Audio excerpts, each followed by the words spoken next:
The first thing my father dropped wasn't the wine glass. It was his smile. 1 second he was leaning back in his chair at the wedding reception, laughing with half the room red wine hanging carelessly from his fingers, while crystal chandeliers reflected across the ballroom ceiling. The next second all the color drained from his face, because Governor Daniel Mercer had just walked through the doors holding my daughter's hand.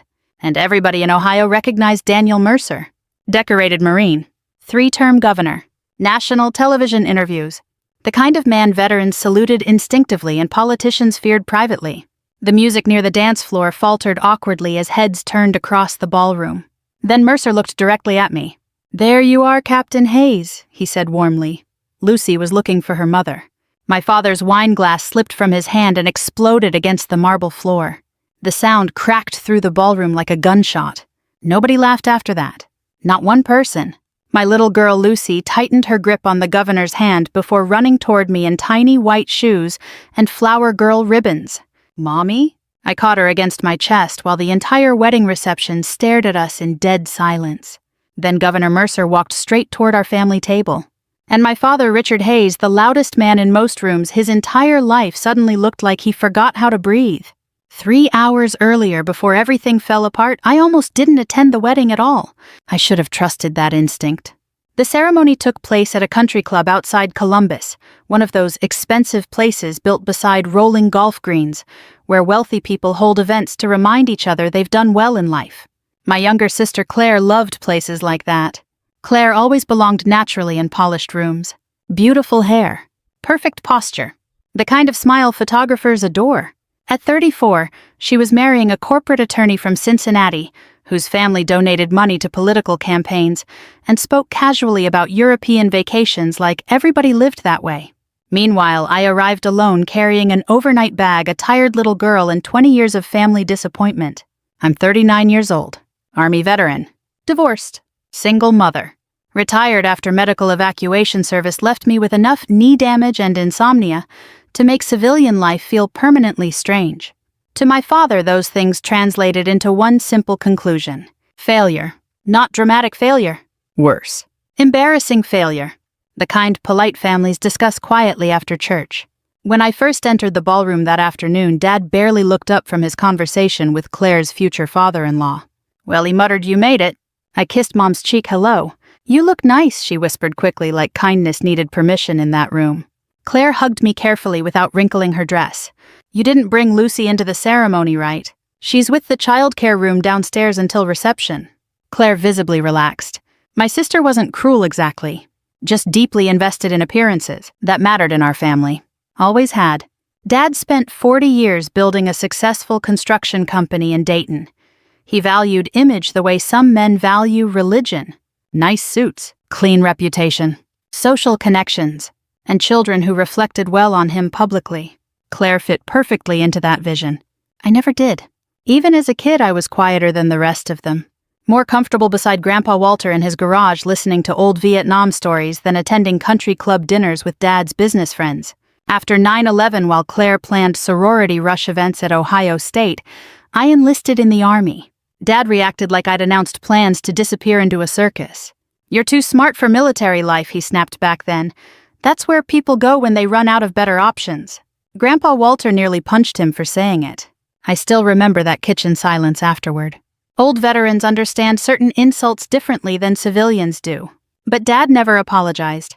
And over the years, every deployment widened the distance between us. I missed birthdays, Christmases, anniversaries. Then my marriage collapsed during my 3rd overseas rotation. My husband finally admitted he was tired of living around Army schedules, emergency calls, and emotional exhaustion he didn't understand anymore. By 36, I came home permanently retired with joint pain panic attacks during thunderstorms and a 3-year-old daughter depending entirely on me. Dad looked at my life and saw wasted potential. Claire's life looked prettier in photographs. That mattered to him. So by the time the wedding reception began, I already knew my role. Quiet sister, former soldier. Family cautionary tale. The humiliation happened halfway through dinner. Dad had been drinking steadily since cocktail hour while entertaining guests at our table. Stories. Politics. Golf talk. The louder he got, the more reckless his mouth became. Then one of Claire's new in-laws asked politely what I did before retirement. Dad laughed before I could answer. "Oh, Rebecca." He waved dismissively with his wine glass. "She's just a pathetic veteran." A few uncomfortable chuckles moved around the table. Dad kept going. "Spent years in uniform, came home divorced, busted up knees, no real career." He smirked. "Now she's raising a kid alone and living off army stories." People laughed harder this time.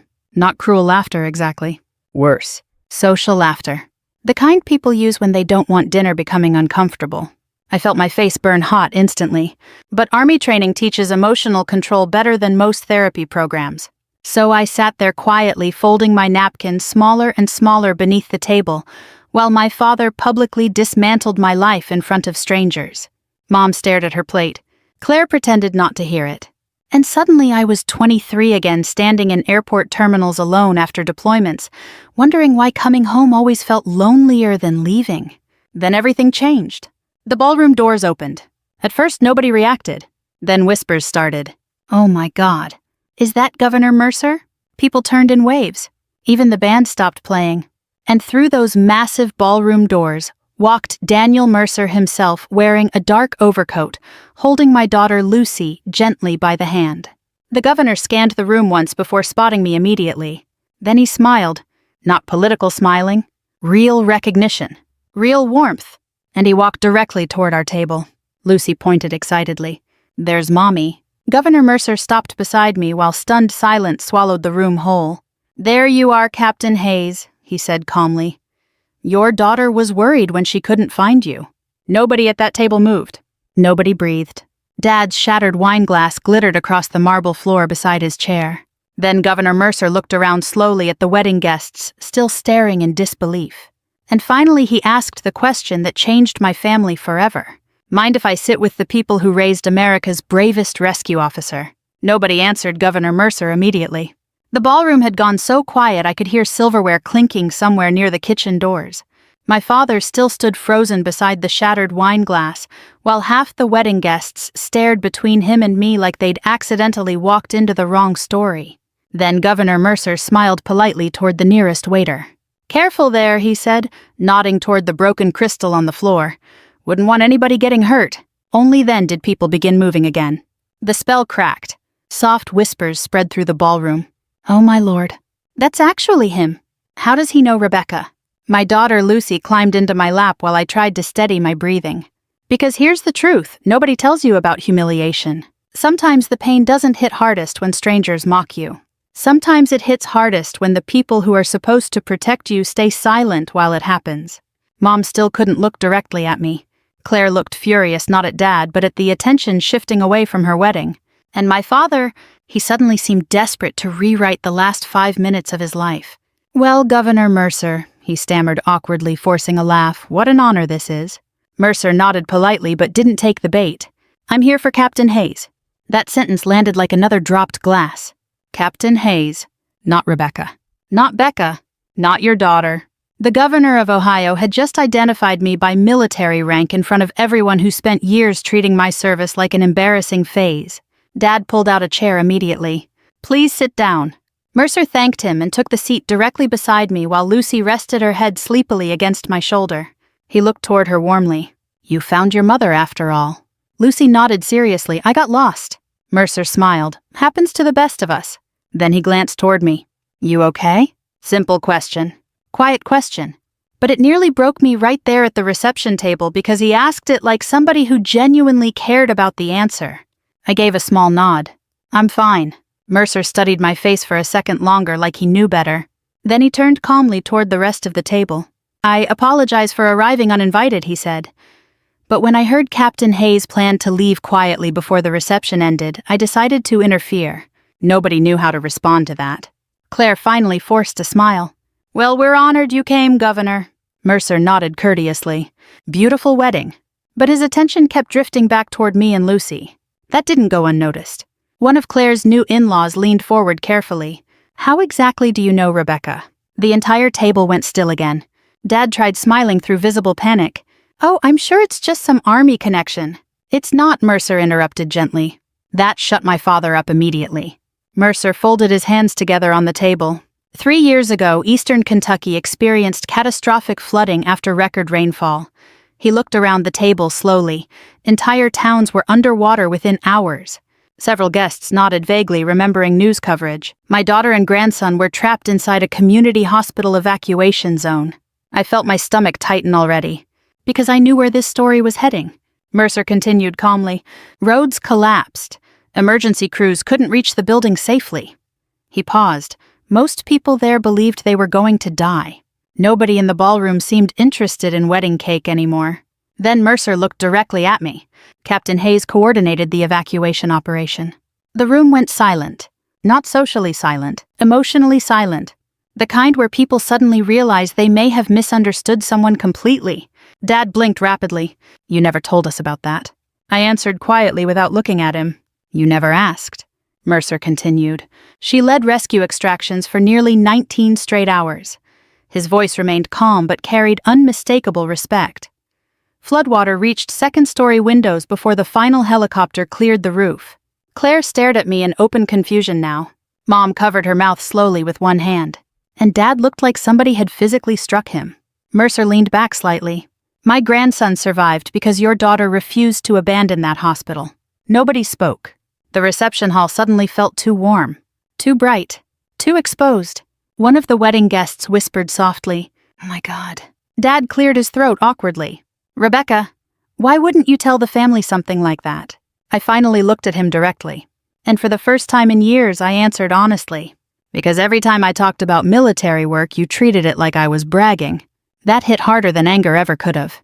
Dad opened his mouth, then closed it again. No defense came out. Because there wasn't one. Mercer studied my father quietly before speaking again. "You know, he said most decorated service members don't talk much about what they've done." He glanced toward me. "They usually learned long ago nobody wants to hear difficult things." I stared down at Lucy's small hand wrapped around my fingers. The ballroom buzzed softly now with whispered conversations spreading table to table. People were staring differently. Not pity. Not amusement. Respect. And honestly, that almost made me more uncomfortable. Because I'd spent years surviving invisibly. Sudden admiration feels strange after long emotional neglect. Claire shifted stiffly beside her husband. "So Rebecca saved your family." Mercer smiled faintly. "She saved dozens of families." Then he added something that stunned even me. "She also declined every major media interview afterward." Dad frowned in confusion. "Why would she do that?" I laughed softly under my breath before answering. "Because I knew nobody back home would believe it mattered anyway." Mom quietly began crying. Not dramatic crying. Small, older woman tears she tried hiding with napkins. Dad noticed too late. "That's another thing older families understand. Well, sometimes people don't become emotional because of one moment. Sometimes emotion arrives all at once after years of accumulated failure." Mercer reached into his coat pocket and removed a folded newspaper clipping. He handed it carefully toward my father. Dad unfolded it slowly. I recognized the photograph instantly. Me standing knee-deep in floodwater beside a rescue helicopter soaked to the bone carrying an elderly woman wrapped in thermal blankets. I hated that picture. Mercer's voice softened. "My office wanted to honor her publicly afterward." He looked toward Dad. "She asked us not to." Dad stared at the photo with trembling hands. "Why?" This time Mercer didn't answer. I did. Because I was tired of trying to prove my life mattered to people who already made up their minds about me. The silence afterward felt endless. Even the ballroom staff seemed quieter now. Finally, Mercer leaned closer toward my father. Not aggressive, not cruel, just painfully sincere. "Sir," he said softly, "your daughter spent years becoming the kind of American most people only pretend to be."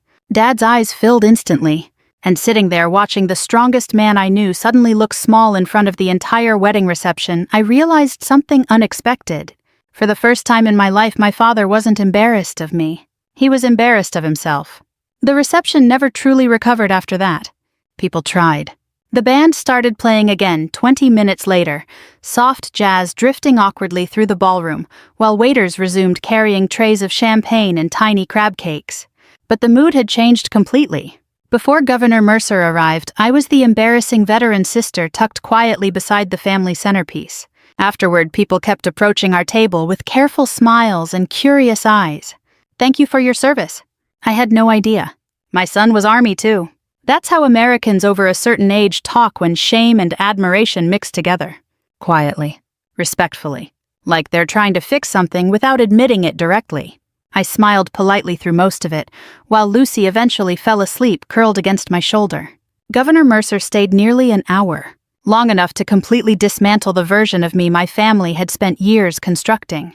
At one point, Claire finally pulled me aside near the restroom hallway. Her wedding dress rustled sharply as she crossed her arms. "Did you know he was coming?" Straight to accusation. Classic Claire. "Number. You honestly expect me to believe that—" I stared at my sister for several seconds before answering. "Claire, I spent 20 years trying not to attract attention in this family. Why would I suddenly orchestrate something like this?" She looked away first, because deep down she knew I was right. Claire grew up in a different emotional climate than I did.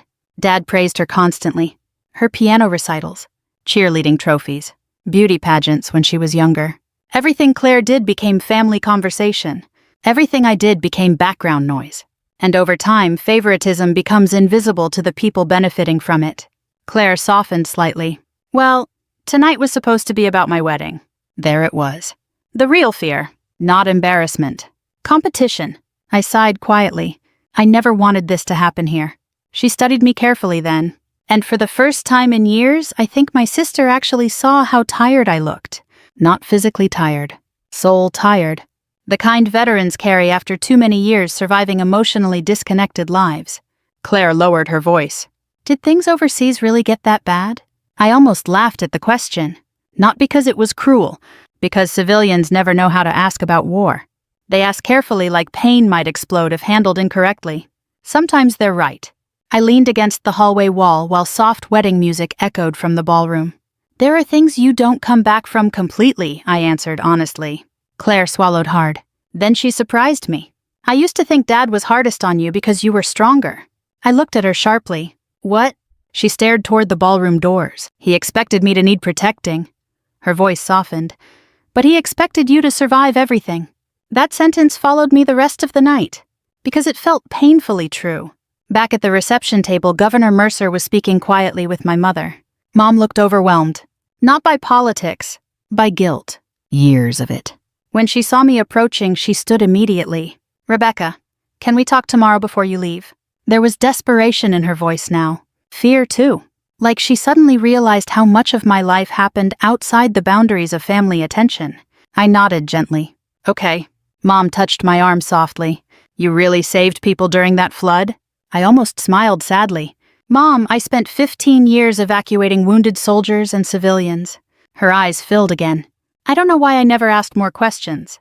Neither did I. Governor Mercer stood once I returned to the table. I should let this family breathe now. Dad stood immediately too. "No, please." Mercer shook his head kindly. "Your daughters carried enough attention for one evening." Then he looked directly at my father. "Richard, may I say something before I leave?" Dad nodded stiffly. Mercer adjusted his coat slowly. "When veterans stop talking about what they survived," he said quietly, "families often mistake silence for lack of accomplishment." Nobody interrupted. Mercer's eyes shifted briefly toward me. "But silence usually means the memories cost too much to explain." Dad lowered his gaze instantly, because suddenly the whole room understood something important. My quietness had never been weakness. It had been weight. Mercer shook my father's hand politely, then mine. But before leaving, he bent slightly beside Lucy, still asleep against my shoulder. "Your mama's a hero," he whispered softly. I felt tears threaten immediately. Not because of the word hero. I've never liked that word much. Too dramatic. Too simple. But because he said it so naturally to my daughter. Like Lucy should grow up knowing her mother mattered. Mercer finally left through the ballroom doors and conversation slowly returned afterward. But differently now. People watched me carefully. Respectfully. Even Dad barely spoke for the next hour.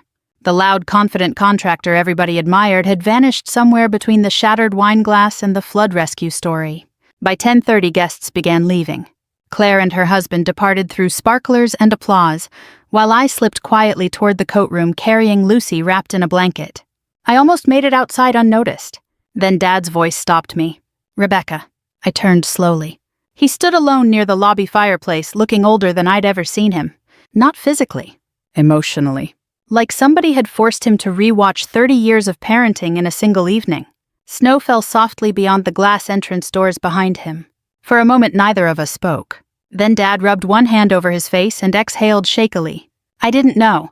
I stared at him quietly. And here's the difficult thing about late apologies. Sometimes they're sincere, but still painfully incomplete. What exactly didn't you know? I asked softly.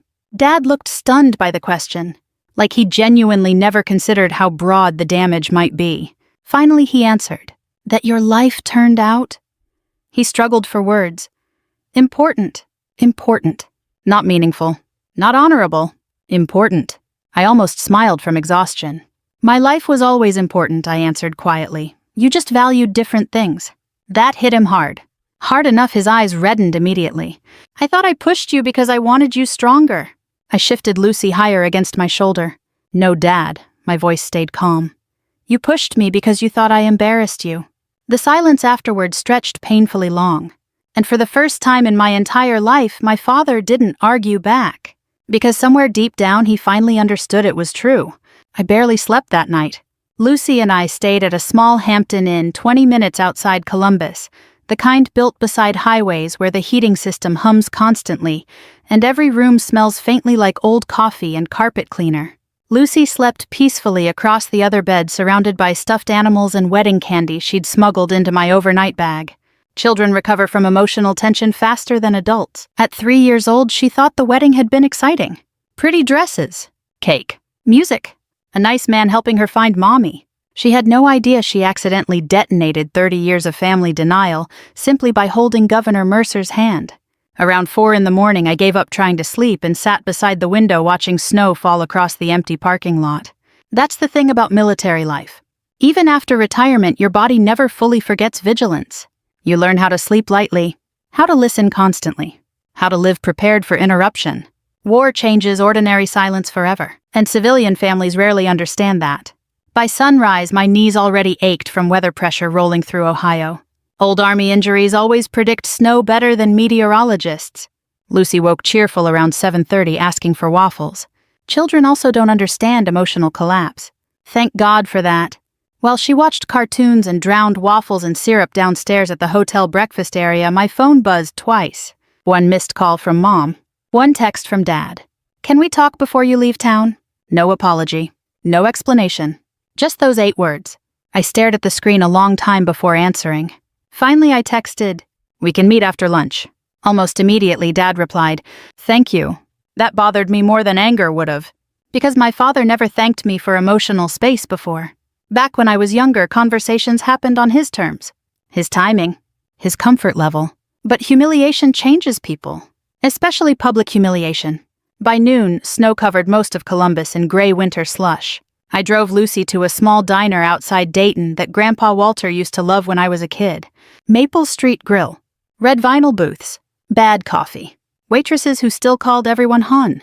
Grandpa brought me there after Little League games because he hated country clubs and loved pie. Dad arrived alone 10 minutes later wearing the same suit from the wedding under a heavy winter coat. He looked terrible. Not drunk. Worse, sober and reflective. That kind of exhaustion hits older men differently. Like regret physically weighs something.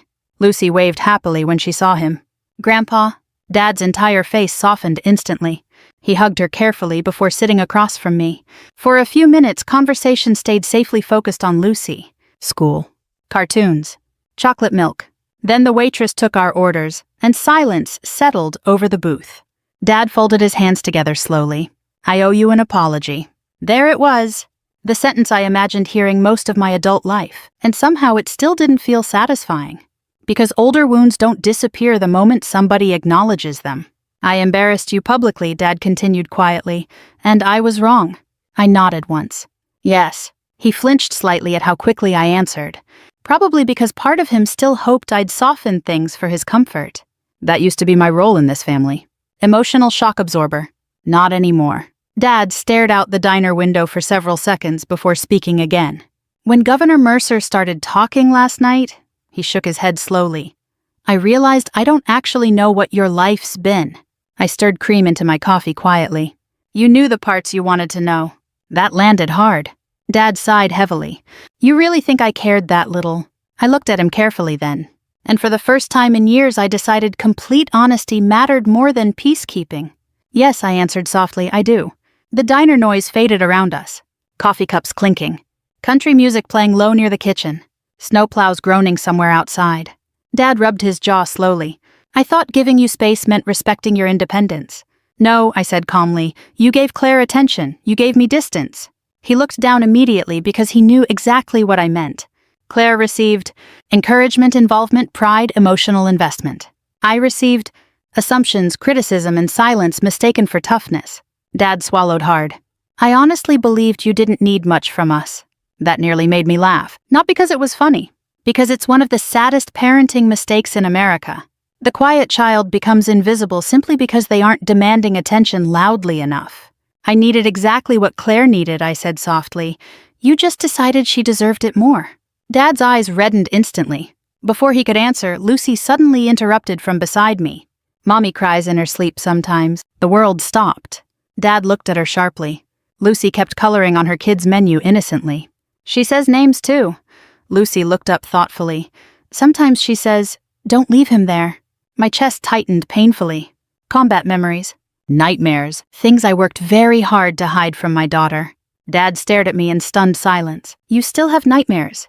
I looked away toward the snowy parking lot. Sometimes. How bad? I laughed quietly under my breath. Dad, I spent years loading 19-year-old soldiers into helicopters missing limbs. His face crumpled slightly. You never told us. There it was again. The sentence haunting this entire family. You never told us, as if emotional understanding only belongs to the person brave enough to speak first. I leaned forward slowly. You never asked because you didn't want difficult answers. Dad opened his mouth, then stopped. Because again, it was true. He wanted simple military stories. Patriotic stories. Safe stories, not trauma, not grief, not lifelong psychological cost. The waitress returned with burgers and fries, mercifully interrupting the tension. Dad barely touched his food. Finally, after several silent minutes, he said something unexpected. Your grandfather warned me. I looked up immediately. What? Dad nodded slowly. Walter told me years ago I was treating you differently. That hurt more than I expected. Did Mom know? Yes. I sat back, slowly absorbing that. Dad stared down at his untouched fries. He told me something after your second deployment. Dad's voice roughened. Richard, one day your daughter's gonna stop trying to earn love from this family, and when that happens you'll realize how much of her life you missed. Grandpa Walter, always seeing things clearly before everyone else. I swallowed hard. Dad finally met my eyes again. And Rebecca... His voice trembled slightly now.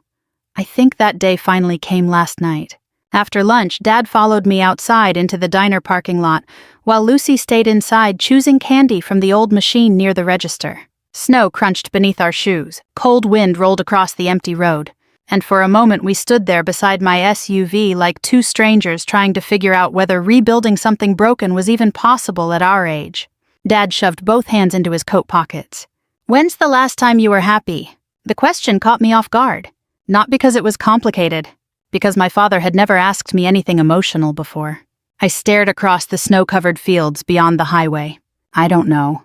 Dad nodded slowly like that answer hurt him. When your grandfather came home from Vietnam, he said quietly he barely talked for almost 2 years. I looked at him carefully. Dad rarely discussed Grandpa Walter's service. He used to sit in the garage at night pretending to fix things. Dad gave a faint, sad smile. Most of the time he was just sitting there listening to baseball games on the radio. The cold air smelled like gasoline and wet asphalt.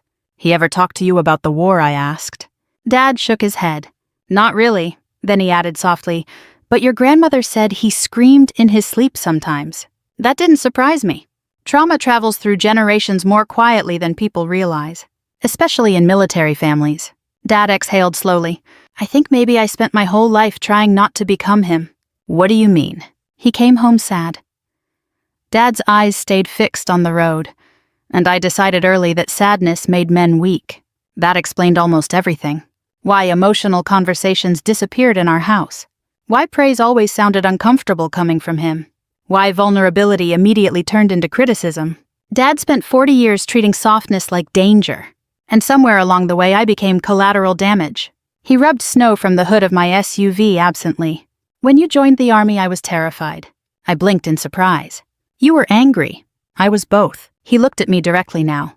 I knew what military life did to your grandfather. Then suddenly my daughter volunteers for it after 9/11. He shook his head. I thought I was losing you. That complicated something inside me. Because pain becomes confusing when you finally discover fear hiding underneath cruelty. Dad continued quietly.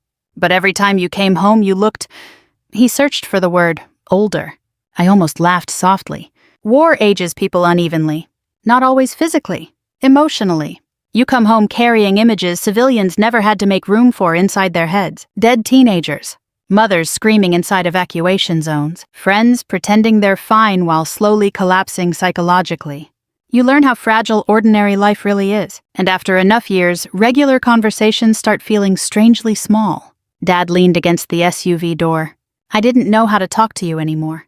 There it was. The sentence sitting underneath our entire relationship. Not hatred. Not disappointment. Fear mixed with emotional incompetence. Older American men were raised inside emotional silence so deep they often mistook distance for stability. Dad suddenly looked exhausted again. Governor Mercer called me this morning. I frowned immediately. He did what? He wanted to make sure you were okay after the wedding. That irritated me and touched me at the same time. What else did he say? Dad swallowed hard. He told me I should look up the Kentucky rescue reports. I went still. Because those reports weren't easy reading. Dad continued quietly. So I did. I already knew where this was going. The official reports included casualty projections, civilian fatalities, weather conditions, helicopter risk assessments, and body recovery estimates if the hospital evacuation failed. Dad's face looked pale remembering it. You never told us helicopters almost crashed trying to reach the roof. I shrugged faintly. Didn't seem useful. Dad stared at me like he didn't recognize the person standing in front of him anymore. Then slowly, painfully, he asked, How many people died while you were serving? That's not a number veterans carry neatly. Loss becomes cumulative after enough years. Faces blur together. Names stay longer. I folded my arms against the cold. Enough. Dad nodded once. Then unexpectedly tears filled his eyes. Not dramatic crying. Older man crying. Quiet and ashamed. I called you pathetic. I looked away. Because hearing him finally understand the cruelty of it hurt almost worse than the original insult. Dad wiped his face quickly. All those years. His voice cracked slightly. You were carrying things I never even tried to understand. The parking lot remained empty except for us, snow drifting softly around old wounds finally spoken aloud. Then Dad reached carefully into his coat pocket and removed a folded envelope. I almost forgot. I frowned. What's that? Your mother found it after the wedding. He handed it toward me. My stomach tightened immediately when I recognized the handwriting. Grandpa Walter. Even after all these years, I knew his handwriting instantly. The envelope simply said, For Rebecca, when she finally stops apologizing for who she became. My chest tightened painfully. Dad spoke softly. He wrote it before he died. I stared at the envelope for several long seconds before opening it carefully with numb fingers. Inside was a handwritten letter on old lined paper. Rebecca, if you're reading this, then life probably turned out exactly the way I worried it would.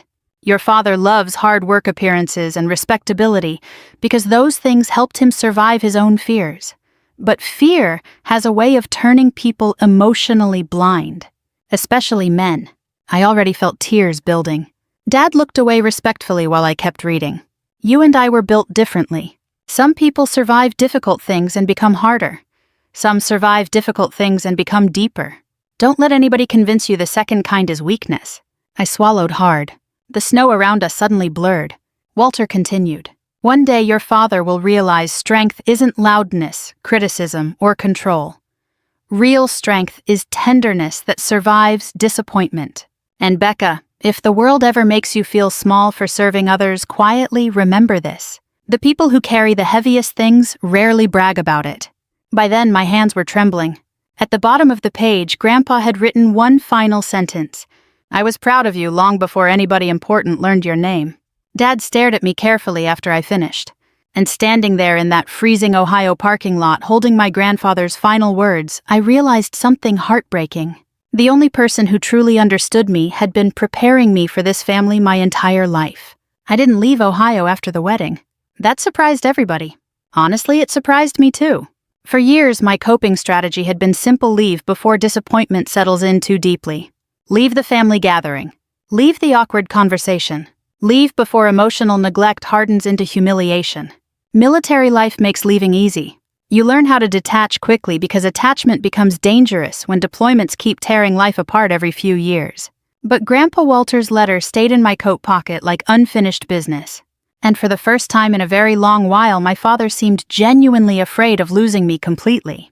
So Lucy and I stayed another 3 days. Mom invited us to the house for Sunday dinner. The same house where I grew up. The same dining room where Dad once told 15-year-old me, "You'd be prettier if you smiled more." The same kitchen where he laughed after I enlisted and said, "Well, at least one kid's guaranteed not to become high maintenance." Funny how families remember different versions of history. When I arrived Sunday afternoon, Mom had cooked too much food the way anxious mothers always do when emotions overwhelm them. Pot roast, mashed potatoes, biscuits, cherry pie cooling near the window. Claire was already there wearing expensive cream-colored sweaters that somehow survived spaghetti sauce and motherhood untouched. Her husband Evan sat quietly helping Lucy color at the table. Claire looked uncomfortable when I entered. Not hostile anymore, just uncertain. That was new. Dad stood near the kitchen counter holding a bowl of salad like he wasn't entirely sure what to do with his own hands. "Hey," he said softly. "Hey." No tension exploded. No dramatic speeches. Just older people slowly realizing relationships don't repair themselves overnight. That's more realistic anyway. Most families heal awkwardly. Dinner started cautiously. Safe topics. Weather. Traffic. Lucy's preschool obsession with dinosaurs. Then, halfway through dessert, Claire finally broke the emotional stalemate. I looked up the Kentucky flood rescue. The room quieted immediately. I kept my eyes on my coffee. Claire swallowed awkwardly. "They said you went back onto the roof after the evacuation order ended."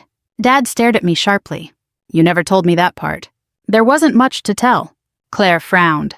The report said another helicopter pilot refused because visibility collapsed. I shrugged faintly. One patient was still trapped upstairs. Dad looked genuinely horrified now. "You could have died." That sentence always sounds strange coming from civilians. Because veterans stop measuring danger emotionally after enough exposure. Risk becomes procedural, mission-focused, ordinary. I stirred sugar slowly into my coffee. A lot of people could have died. Dad leaned back heavily in his chair. "You had a daughter already." That one landed differently. Because he wasn't criticizing. He was imagining loss. I looked toward Lucy laughing beside Evan over crayons and dinosaur stickers.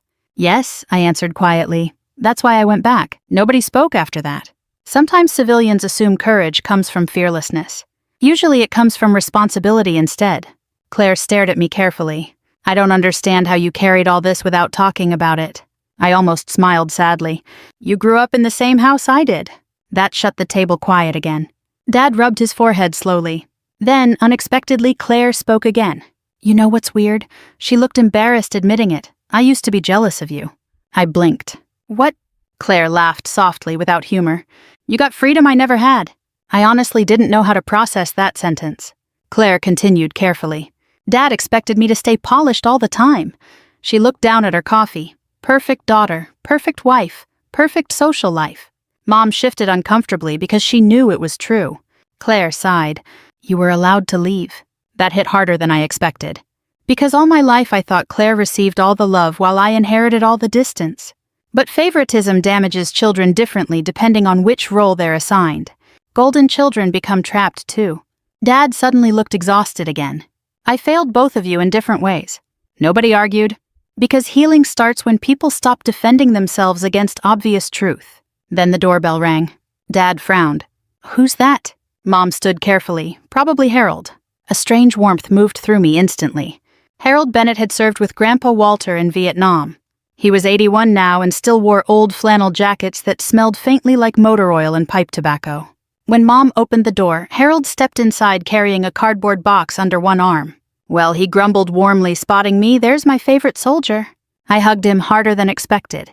Harold squeezed my shoulder gently. "Your grandfather would have loved this mess." Dad gave a tired laugh from the table. "That obvious?" Frank emotional disasters are obvious from the driveway in this family. Even Dad smiled at that. Harold set the cardboard box carefully onto the dining table. "What's this?" I asked. "Walter's old things."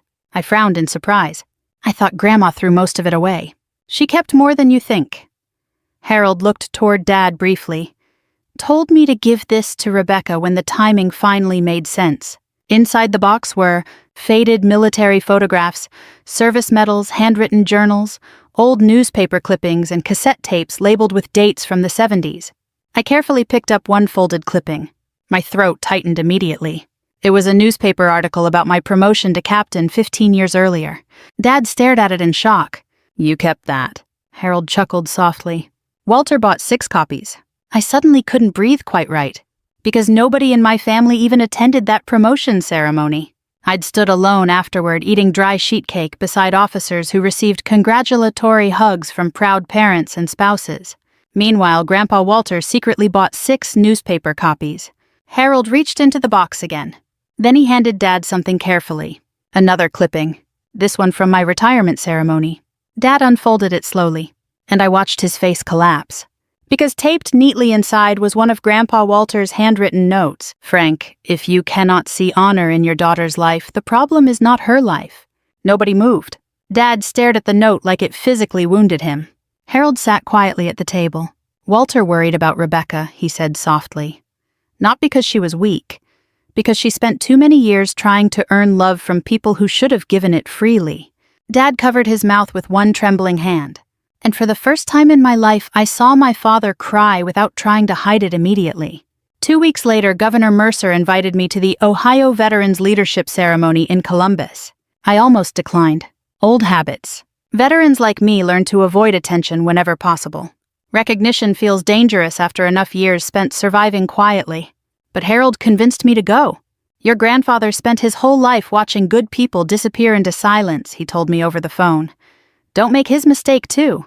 So, on a cold Thursday evening in February, I drove downtown wearing my old dark blue army dress uniform for the first time in nearly 3 years. Lucy sat in the back seat humming to herself while snow flurries drifted across the windshield. "You look pretty, Mommy," she said. I smiled softly. "Thank you, Bug." Truthfully, the uniform still complicated me emotionally. Part of me missed what it represented: purpose, discipline, clarity. Another part remembered exactly what it cost. The ceremony took place inside the Ohio State House Rotunda. Nothing flashy. Mostly older veterans, emergency responders, military families, and state officials gathered beneath marble columns and warm yellow lighting. Real Americans, the kind who clap politely and mean it. Dad arrived with Mom 10 minutes after us. He wore his best gray suit. Not the expensive, confident version of himself from Claire's wedding. This version looked humbler somehow. More careful. When he saw me in uniform, he stopped walking for a second. And I understood why. For years, Dad mostly associated my military service with absence. Missed holidays. Strained conversations. Divorce. Distance. But standing there inside that marble building surrounded by veterans who immediately recognized my insignia and greeted me respectfully, I think he finally saw the life I actually lived instead of the one he imagined. An older Navy veteran shook my hand firmly near the entrance. "Captain Hayes," he said warmly, "heard about Kentucky. Hell of an operation." "Thank you, sir." Another woman approached moments later wearing firefighter dress blues. "My brother was evacuated from that hospital." Her eyes softened. "He talks about you all the time." Dad overheard every word. And slowly throughout the evening, something inside him kept unraveling. People kept stopping me. Not celebrity treatment. Not hero worship. Something quieter. Professional respect. Earned respect. The kind built slowly through years of difficult work nobody sees publicly. Dad stood beside Mom watching it happen like he'd accidentally discovered an entirely different daughter hidden beneath the one he spent years criticizing. At one point, an older Marine colonel approached Dad directly. "You Rebecca's father?" Dad nodded carefully. The colonel smiled. "You raised one hell of an officer." Dad looked stunned. And for the first time in my life, I watched praise about me land inside him without resistance. Governor Mercer arrived shortly before the ceremony started. The room shifted subtly when he entered. Not fear exactly. Presence. Some people carry authority quietly. Mercer crossed the rotunda greeting veterans by first name before spotting Lucy near the refreshment table. "Well, there's my favorite navigator," he said warmly. Lucy giggled immediately. Dad watched that interaction carefully, still trying to understand how deeply connected Mercer already felt to our lives. The governor eventually joined us near the seating area. He shook Dad's hand politely. "Richard." "Governor." Mercer glanced toward me in uniform. "Captain Hayes cleans up pretty well." Dad laughed softly, and hearing my father laugh proudly instead of sarcastically about me felt so unfamiliar it nearly hurt. The ceremony began a few minutes later. A military quartet played softly while officials honored firefighters, medics, rescue teams, and veterans from around the state. Nothing dramatic, just ordinary Americans quietly recognized for difficult service. Then Governor Mercer stepped behind the podium. After opening remarks, he paused unexpectedly and looked directly toward me. "There's someone here tonight," he said calmly, who spent most of her career avoiding recognition. I immediately wanted to disappear. Mercer smiled faintly, which usually means somebody else had to tell her story first. Light laughter moved gently through the audience. Then his voice grew more serious. 3 years ago, catastrophic flooding trapped dozens of civilians inside a Kentucky hospital evacuation zone. He paused. Most rescue teams withdrew after conditions became too dangerous.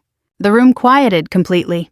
Captain Rebecca Hayes did not. I stared down at my hands immediately, because memory works strangely. People hear rescue stories and imagine cinematic courage. I remember screaming wind, cold water, fuel smell, and terrified civilians trying not to drown. Mercer continued. She coordinated evacuations under conditions later described by federal responders as nearly impossible. Dad sat completely motionless beside Mom now.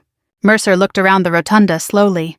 But what impresses me most about Captain Hayes isn't what happened during the flood. His eyes shifted toward me again. It's what happened afterward. The silence deepened. She returned home quietly, raised her daughter, lived modestly, asked for no recognition, and continued helping veterans transition back into civilian life. That part surprised even Dad, because I never told my family about volunteering at veteran counseling groups. Mercer smiled gently. Some of the strongest Americans are the people nobody notices because they stopped needing applause. I felt tears threatening immediately. Not from the praise, from exhaustion. Because being truly seen after years of invisibility can overwhelm a person unexpectedly. Then Mercer said the sentence that finally broke my father completely. Captain Hayes represents the best kind of service-quiet sacrifice without bitterness. Dad lowered his head instantly. I saw Mom reach for his hand. The audience applauded warmly. Longer than I expected. Not loud Hollywood applause. Real applause.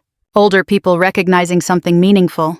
Afterward, during the reception downstairs, Dad asked if we could step outside briefly. Snow drifted softly across the State House steps while traffic moved through downtown Columbus below us. Dad stood beside me in silence for a long moment. Then finally he spoke. "I spent years waiting for you to become someone impressive." I said nothing. His eyes reddened in the cold air. "The truth is," he swallowed hard, "you became someone honorable. And I was too emotionally stubborn to recognize the difference. That sentence healed something inside me more than any dramatic apology could have, because honor mattered more to me than success ever did. Dad looked toward the snowy city streets. "I think I owe your grandfather an apology too." I smiled faintly through tears. "You probably do." Dad laughed softly at that. Then, after nearly 40 years of emotional distance, my father put one arm awkwardly around my shoulder. Not polished, not cinematic. Just real. And standing there outside the Ohio State House while snow fell quietly around us, I realized revenge had never actually been what I wanted. I wanted to feel visible. I wanted my family to finally understand that surviving difficult things quietly is still a form of greatness. The courtroom went so quiet I could hear the old ceiling fan clicking above the judge's bench. "She's an imposter," my brother shouted in court. Then a federal agent placed a sealed envelope on the judge's desk. His eyes widened. "Put him in cuffs." My father's face went pale. "Wait, what?" For a moment nobody moved. Not the bailiff, not the lawyers, not even the judge. The entire courtroom in Norfolk County seemed frozen in place like one of those old photographs my mother used to keep in dusty albums upstairs. The only sound came from my brother Daniel's breathing. Fast, uneven, panicked. Then the bailiff stepped forward.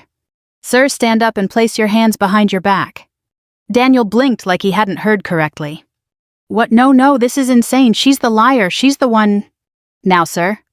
The handcuffs clicked loudly enough to echo against the wooden walls. I sat perfectly still at the defense table, my hands folded in my lap. 30 years in the Navy had taught me something important. Panic spreads quickly. Calm spreads slower, but it lasts longer. My father stood halfway from his chair in the gallery, gripping the wooden bench so tightly his knuckles turned white. "There's been a mistake," he said shakily. "My son didn't do anything." The federal agent didn't even look at him. The judge removed his glasses and rubbed both eyes before turning toward me. "Commander Evelyn Brooks," he said carefully, "why was this court not informed of your federal status earlier?" I answered quietly. "Because I was trying to keep this a family matter, Your Honor." Daniel let out a bitter laugh. "Family," he snapped. "You disappeared for 30 years. That one landed harder than I expected. Not because it was true. Because part of me had spent most of my life afraid it was." The judge ordered a recess. People immediately began whispering around the courtroom. Norfolk wasn't a large enough city for scandals like this to stay quiet long, especially not ones involving federal investigators and military records. I stayed seated while my attorney, Linda Carver, leaned closer to me. "You all right?" "I've been better." She gave me a small nod. Linda was around my age, late 50s, sharp as a tack with silver hair she refused to dye. She'd spent 20 years handling military family cases around coastal Virginia.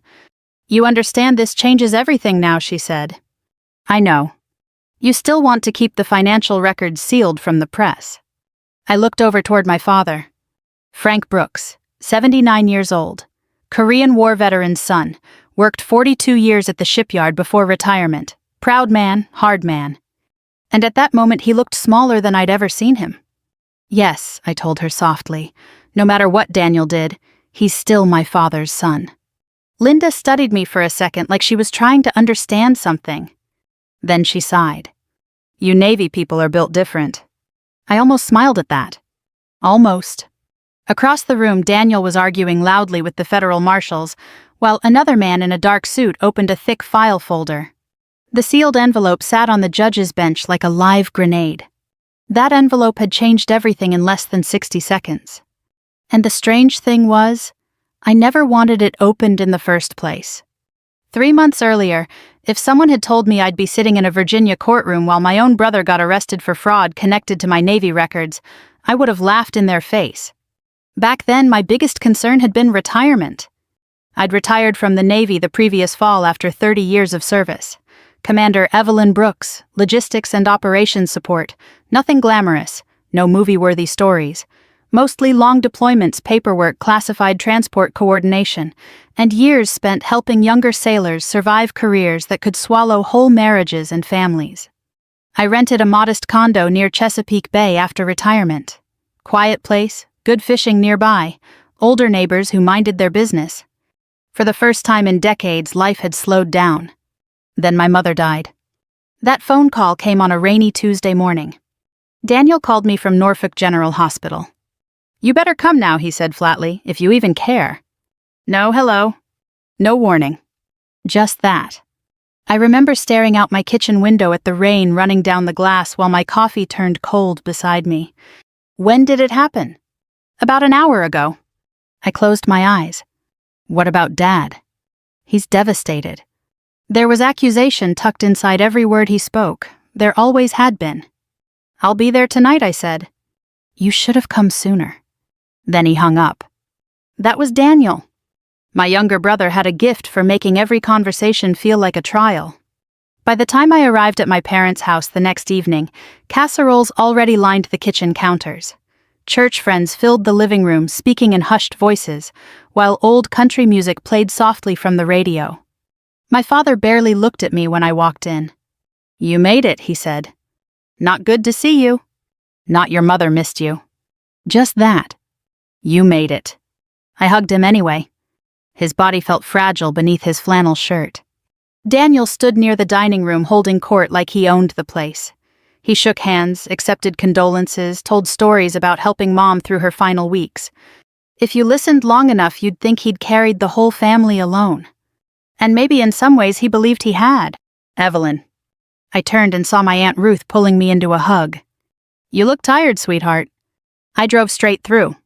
"She talked about you all the time," Ruth whispered. That caught me off guard. She did. "Oh, honey, constantly."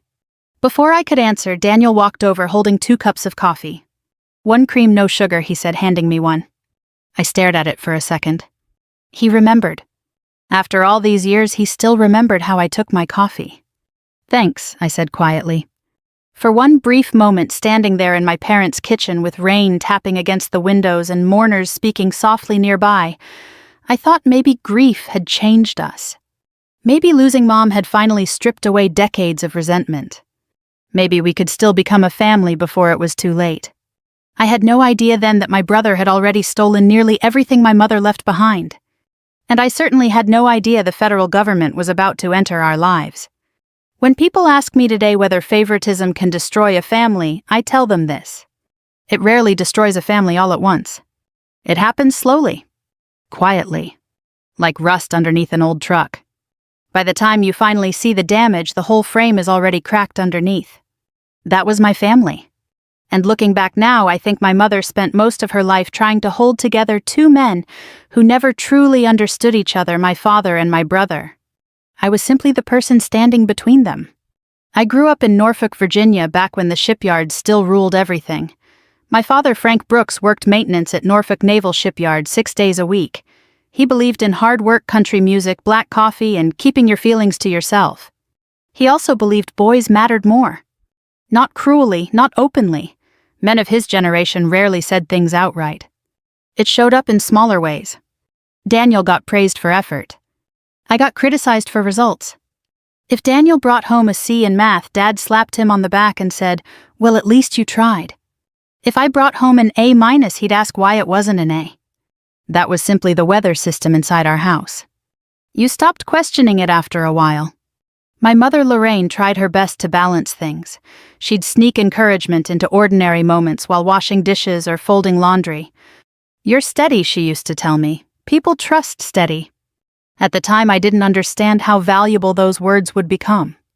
Daniel was 3 years younger than me, and born with the kind of charm that fills a room before a person even speaks. Teachers loved him, girls loved him, coaches loved him. Dad adored him. And honestly, for a long time I did too. When we were children, Daniel followed me everywhere. We built forts behind the garage, rode bicycles until the streetlights came on, shared comic books and peanut butter sandwiches during summer storms. But something shifted when we became teenagers. Maybe it was because I stopped trying to please people.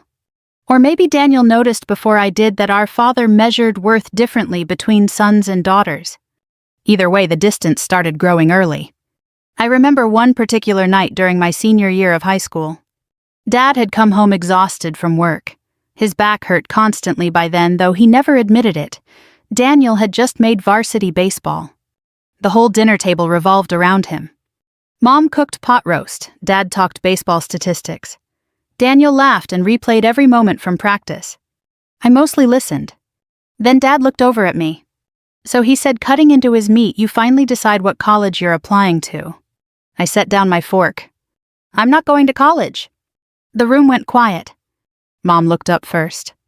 "What do you mean?" "I talked to a Navy recruiter today." Dad actually laughed. Not a happy laugh.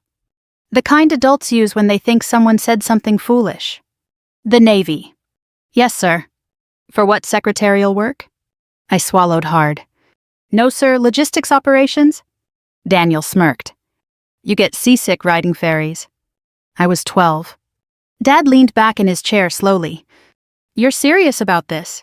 "I am." He stared at me for several seconds before shaking his head. "I don't understand girls these days." "Girls. Not women. Not daughters. Girls." Mom tried to smooth things over. "Frank, the military can be a good opportunity." "For boys," he interrupted. I still remember the heat rising into my face. "With respect, Dad, women serve too. Not in combat." "I didn't say combat." "You know what I mean." The conversation ended there, but something permanent changed in the room that night. For the first time in my life, I realized my father had already decided who I was allowed to become. And I realized something else too. I wasn't going to ask permission anymore. 3 months later, I left for boot camp. Mom cried at the bus station. Dad shook my hand like I was a distant neighbor. Daniel didn't come at all. The Navy changed me fast.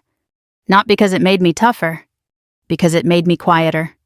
There's something about military life civilians don't fully understand unless they've lived beside it. The constant movement, the uncertainty, the way entire years disappear while everyone back home keeps aging without you. You miss funerals, birthdays, anniversaries. Your parents get older in photographs instead of in front of your eyes. And every time you come home, the world feels slightly unfamiliar. Especially for women in the service back then. People today forget how difficult it could be during the 80s and 90s. You had to prove competence constantly. One mistake followed you forever. Men could be difficult and still respected. Women had to be nearly flawless. I learned quickly that emotions were dangerous in professional spaces. So I became disciplined instead. Reliable. Steady. Exactly what my mother always said. Over time, promotions came, then overseas assignments, then classified operational support work I rarely discussed even with family. Every Christmas I mailed gifts home. Every birthday I called. And every conversation with Dad lasted under 5 minutes. How's work? Fine. You staying safe? Yes, sir. Well, good. Click.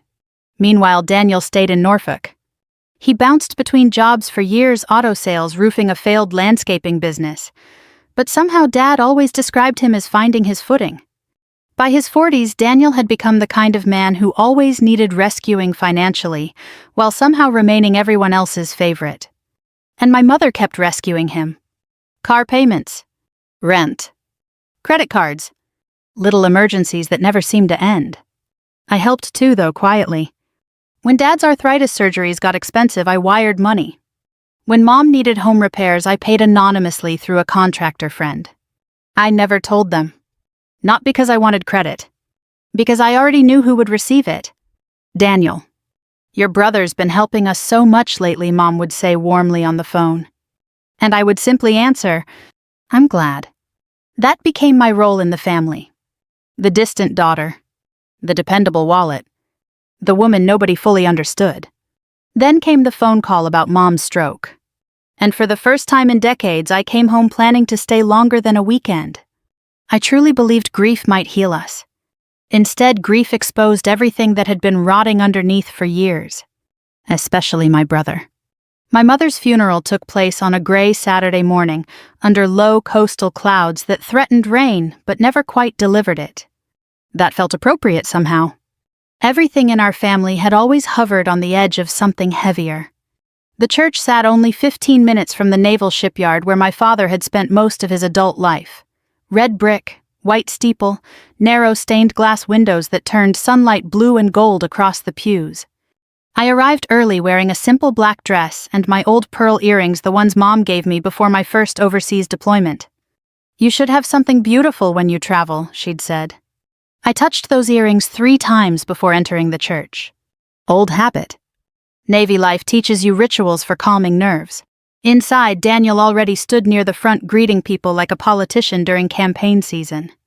His tie was perfect. His smile practiced. His voice carried just enough grief to sound convincing. There she is, he announced when he saw me. My sister finally made it. A few heads turned. That word finally hung in the air on purpose. I ignored it. I came as fast as I could. Well, he said with a shrug, Mom waited a long time. Same smile. Same knife underneath. I glanced toward my father sitting alone in the front pew. He looked smaller every time I saw him now. His shoulders rounded, his hands spotted with age. Grief had hollowed out his face in only a few days. I sat beside him quietly. Morning, Dad. He nodded without looking at me. You speak with the pastor yet? Last night. That's good. Then silence again. I used to think silence meant peace when I was younger.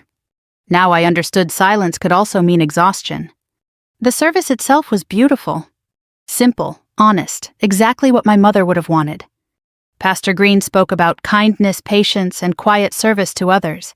He mentioned Mom volunteering at church suppers, organizing donation drives, helping military wives while their husbands deployed. Then he said something that caught me off guard. Lorraine Brooks spent her life making people feel less alone. I nearly broke right there. Because it was true. Mom had spent decades cushioning sharp edges inside our family, smoothing arguments, excusing behavior, filling emotional holes before anyone else noticed them. And now she was gone. After the burial, everyone gathered back at the house for food and coffee. The same little ranch-style home where I'd grown up. Nothing inside had changed much. Same wallpaper, same squeaky kitchen floor, same faint smell of cigarette smoke trapped inside curtains from 20 years ago. Only now the house felt strangely unprotected. Like the person holding it together had finally let go. Church friends filled the dining room carrying casseroles and pies, while old family acquaintances approached me one after another. "Your mother was proud of you. She kept your Navy photos on the mantel. She talked about you constantly." Every single comment surprised me, because my father rarely talked about my career at all. Neither did Daniel. Over time, I'd started assuming my mother didn't either. But apparently she had. Constantly. That realization sat heavy in my chest all afternoon. At one point, I stepped into the hallway to catch my breath and noticed Daniel coming downstairs from my parents' bedroom carrying a small metal lockbox. He froze when he saw me. "What's that?" "Paperwork." "For what?" "Estate stuff." I frowned slightly. "Already." He gave me an irritated look. "Somebody has to handle things, Evelyn." The way he said my name always sounded like criticism. "I can help. I've been helping for years." There it was again. That resentment. Not loud. Just simmering beneath everything. Before I could answer, he brushed past me toward the kitchen carrying the box. Something about the interaction stayed with me. Not because of the lockbox itself. Because Daniel looked nervous. That evening, after most guests left, I sat alone on the back porch, watching dusk settle over the neighborhood. The air smelled like wet grass and salt from the bay. Dad eventually stepped outside holding 2 beers. Without speaking, he handed me one. We sat quietly for several minutes. Finally, he said, "Your mother hated when you two fought." I stared out into the yard. "We barely talk enough to fight." "That's not true." "No." He sighed heavily. "You always judged your brother." I actually laughed softly at that. Daniel's 55 years old.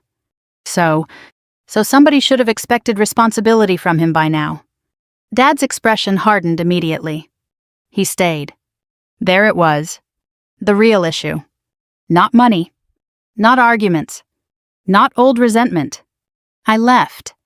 That was the unforgivable thing. He stayed with you and Dad continued. He handled doctors' medications, hospital visits. And I sent money every month. He looked surprised. "What?" I took a slow sip of beer. "For years." "No, you didn't." "Yes, I did." Dad shook his head instantly. "Daniel helped with expenses. Daniel transferred the payments." The silence afterward felt different. Uncomfortable. Confused. Dad stared out toward the yard for several long seconds. "Well," he muttered, "finally he never said that." Of course he didn't. I almost explained everything then. The mortgage payments. The repair bills. The medical expenses. But I stopped myself. Because deep down I already understood something painful.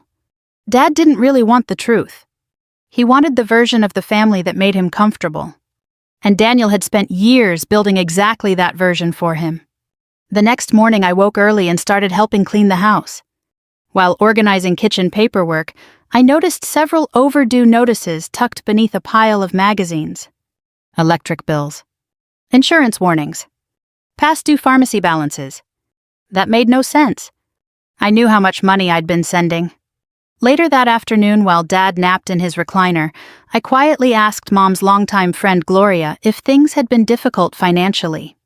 Gloria hesitated. Then she lowered her voice. "Your mother was worried near the end." "About what?" "She thought somebody was moving money around." Cold spread through my stomach. "What do you mean?" Gloria looked toward the living room. She didn't trust some of the papers Daniel had her signing. I felt suddenly wide awake. "What papers?" She didn't say exactly. "When was this?" "Maybe 6 months ago." My pulse started pounding slowly. Not panic. Training. Focus. There's a moment during Navy operations when your instincts quietly tell you something underneath the surface is wrong. I'd learned never to ignore that feeling.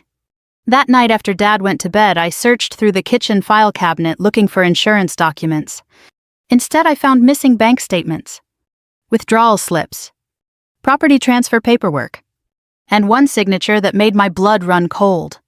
My mother's name, signed shakily, dated 3 days after her stroke. I stared at the page for a long time. Then I turned to the final section, witnessed by Daniel Brooks. Suddenly, the hallway light flipped on. Daniel stood there. His expression changed instantly when he saw the papers in my hands. "You shouldn't be going through that." I stood slowly. "What is this?" "Legal paperwork. She signed this after the stroke." "So?" She could barely speak. His jaw tightened. "You have no idea what you're talking about." "How much did you take?" The question hit him harder than I expected. Not outrage. Fear. Real fear. Then his face hardened. "You know what your problem is, Evelyn?" I said nothing. "You disappear for decades and come back acting like some damn hero. I asked you a question, and I'm tired of answering to you." He stepped closer, lowering his voice. "Mom knew who actually stayed around here." I looked down again at the shaking signature on the paper. For the first time in my life, I realized my brother might not simply be selfish. He might actually be dangerous. I didn't sleep much after finding those papers. The old house creaked all night, the way older homes do near the coast pipes, knocking softly floorboards, settling wind brushing against siding worn down by decades of salt air. Every sound seemed louder because my mind refused to quiet down. I sat at the kitchen table until nearly 2 a.m, staring at copies of withdrawal slips and transfer forms. Something wasn't right. And deep down, I think I already knew it was bigger than ordinary greed. At 6:30 the next morning, I brewed coffee while watching the sunrise through the curtains above the sink. Mom used to stand in that exact spot every morning humming Patsy Cline songs while packing Dad's lunchbox. The memory hit harder than expected. Grief works that way at our age. It doesn't arrive dramatically anymore. It sneaks up quietly in ordinary moments. The scrape of a chair. A familiar perfume. An empty room that still feels occupied. I heard Dad shuffling down the hallway before I saw him. "You're up early," he muttered. "Couldn't sleep." He poured himself coffee and lowered into his chair, carefully wincing from arthritis. For a few moments, neither of us spoke. Then I slid one of the bank statements across the table. "What's this?" he asked. "You tell me." He adjusted his glasses. I watched confusion slowly spread across his face. "This account had 30,000 in it last year," I said quietly. "Now it's almost empty." Dad frowned. "Your mother handled savings." "Did she?" He looked up sharply. "What's that supposed to mean?" I reached for another document. "These transfers started after her stroke." He stared at the paperwork silently. "That can't be right." "It is." His face tightened immediately. "You accusing your brother of something?" "I'm asking questions."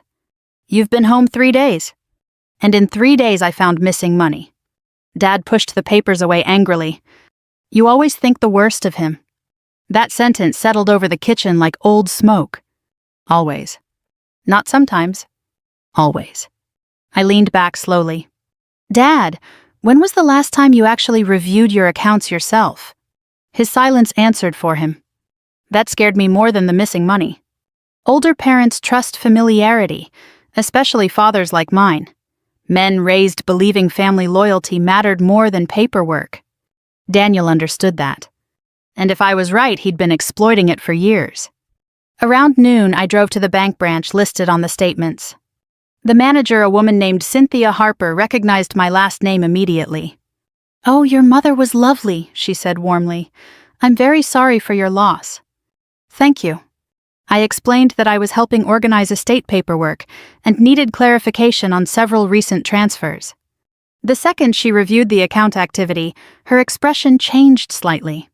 Not alarm. Caution. "I'm afraid I can't discuss certain details without legal authorization." That answer told me plenty already. I handed over my identification. "Retired Navy commander." "Executor inquiry paperwork from my attorney." Cynthia studied everything carefully before lowering her voice. Mrs. Brooks came in several times before her stroke expressing concerns. I slid down my spine. What kind of concerns? She believed someone was pressuring her financially. Did she say who? Cynthia hesitated too long. That was answer enough. Were these signatures verified? Some were signed electronically. My mother barely used email. Again that hesitation. Then Cynthia finally said the sentence that changed everything. There may already be a pending review. I stared at her. A review by who? I'm not authorized to discuss that. Military training teaches you how to read people under pressure. And at that moment, Cynthia Harper looked genuinely nervous. Not about me. About the situation itself. I left the bank and immediately called Linda Carver. She listened quietly while I explained everything. When I finished, she asked only one question. Do you trust your brother? Number. Do you trust your father? The question caught me off guard. With what? The truth. I looked out across the parking lot toward the gray Chesapeake sky. I don't know anymore. Linda sighed softly. Come see me tomorrow morning. The next 48 hours unraveled fast. Linda's office overlooked downtown Norfolk, only a few blocks from the waterfront. Framed Navy photographs lined her walls beside degrees and legal certificates. After reviewing the documents, she sat back slowly. This isn't simple inheritance fraud. What do you mean? She tapped one form carefully. These account numbers connect to federal survivor benefit deposits. I frowned. Military benefits. Yes. My stomach tightened immediately. After my mother's health declined several years earlier, I'd arranged additional survivor assistance connected to certain classified service compensation programs. Legal, approved, quiet. Very quiet. Only limited people even knew those funds existed. Including Daniel. How bad is this, I asked. Linda removed her glasses. If someone redirected federal military-related payments using forged authorization... She paused. Potentially very bad. The room suddenly felt smaller. What happens now? We investigate carefully. But somebody else was already investigating. I discovered that 3 days later. I was helping Dad sort through garage shelves when a dark sedan pulled into the driveway. 2 men stepped out. One wore a plain suit. The other wore navy dress whites.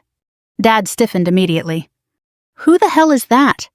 The uniformed officer approached calmly. Commander Evelyn Brooks. Yes. He handed me identification. Special Agent Marcus Hale. Naval Criminal Investigative Service. NCIS. Dad looked utterly confused. What's this about? Agent Hale remained professional but respectful. We've been attempting to contact Commander Brooks regarding irregular access tied to military benefit records. Daniel walked out from inside the house, right then carrying a beer. The second he saw the agents, all color drained from his face. That reaction told me everything. Mr. Brooks, Agent Hale said evenly, we'd like to ask you several questions. Daniel recovered fast. What is this, some kind of joke? No, sir. Dad stepped forward angrily. My son hasn't done anything. The agent ignored him. Sir, were you involved in submitting digital verification forms related to Commander Brooks's military records? Daniel laughed too loudly. I don't know anything about military forms. Interesting, Hale replied calmly, because your IP address appears on several encrypted submissions. Silence. Complete silence. I watched Daniel carefully. His hands were shaking. Tiny tremors. Fear again. Real fear. Dad looked between all of us helplessly. Daniel. My brother suddenly pointed toward me. She told me to handle paperwork. I stared at him in disbelief. What?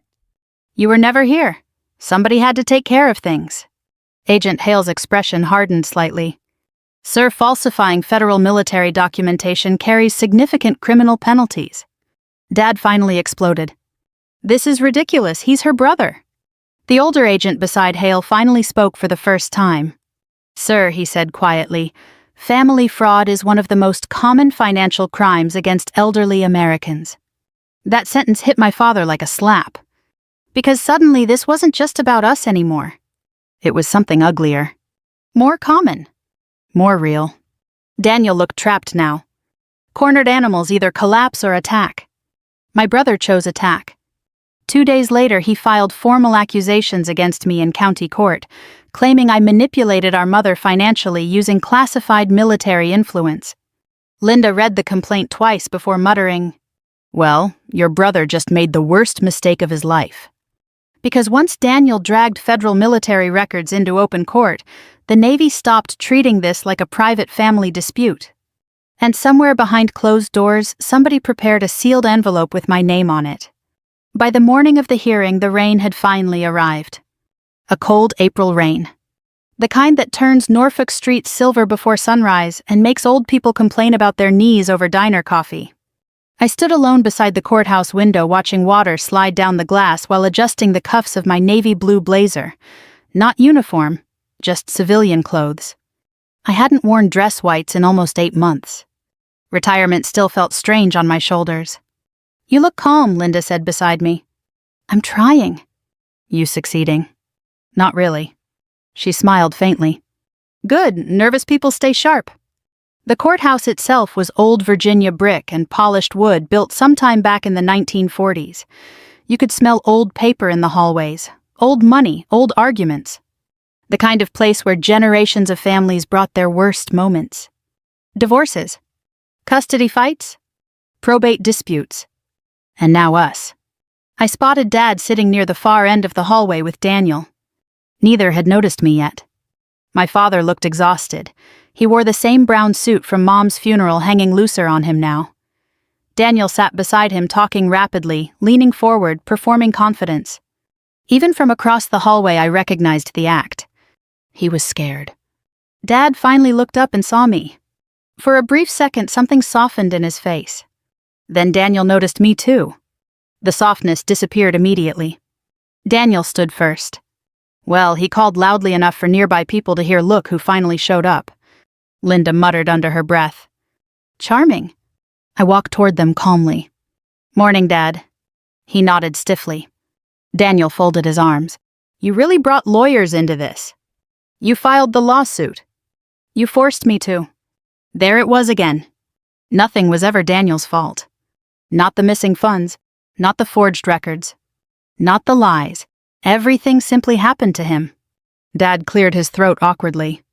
"Maybe we can still settle this quietly." I looked at him carefully. "Did Daniel tell you about the federal investigation?" Dad's eyes flickered toward his son. He said it's a misunderstanding. Of course he did. Dad. "We're done discussing this," Daniel snapped suddenly. His voice echoed harder than he intended. Several people turned to look. Then I noticed something else. 2 men in dark suits standing near the courthouse entrance. Watching. Not casually. Professionally. Federal. Daniel noticed them too. The color drained from his face for half a second before returning. Linda leaned closer to me. "They're here already." I kept my eyes forward. NCIS. Probably not just NCIS anymore. That sentence settled heavily inside my chest. Because once multiple federal agencies become involved, situations stop being private forever. The courtroom filled slowly after that. Mostly lawyers, clerks, a few curious locals, and older couples waiting for unrelated hearings. Norfolk courts always carried a strange mixture of boredom and tension. Lives changed there every day. Usually quietly. At 9 sharp, the bailiff called us to order. Judge Harold Bennett entered wearing half-moon reading glasses and an expression suggesting he was already tired of everybody in the room. We took our seats. Daniel sat across from me beside his attorney, sweating despite the cool temperature. Dad remained in the gallery directly behind him. The hearing began routinely enough. Inheritance dispute. Questions regarding estate transfers. Concerns about competency during signature authorization. Then Daniel's lawyer made a mistake.